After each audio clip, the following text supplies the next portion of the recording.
So there's a live going on right now with this person. This person was nominated by the president to head up the Comptroller of Currency. Basically what that is it's somebody who oversees the banking industry and banking regulation. So their job is extremely important, and major banks have to follow whatever the Comptroller says. Now, why this is important is because this person's ideologies are going to change our banking future itself based on what their policies are and what their beliefs are.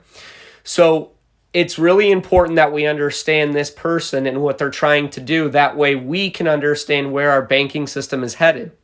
In this case, what this person's trying to do is eliminate private banking altogether and put all banks under one umbrella. And it would be a public umbrella that is controlled by the Federal Reserve. Now, why that's a bad thing is that gives the Federal Reserve oversight of everything that happens in banking, everything.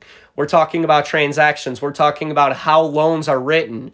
We're talking about how currency changes hands. We're talking about CBDC. We're talking about digital currencies. We're talking about everything that has to do with currency.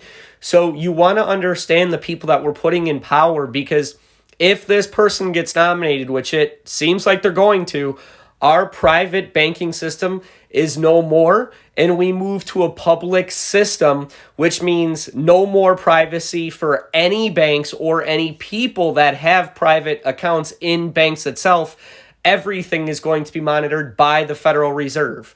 So it's important that you understand stuff like this when this happens, because unfortunately, if this person gets nominated, our banking system's going to change. And there's going to be a lot more transparency, which you might think is a good thing. But keep in mind that transparency comes with your freedoms being taken away as well, such as being able to do transactions amongst friends and other banks. Now the government sees all of those transactions. And I know you'll say, well, I'm not doing anything illegal, so it doesn't matter. It does matter, though, because there is no more privacy at all in banking, at all.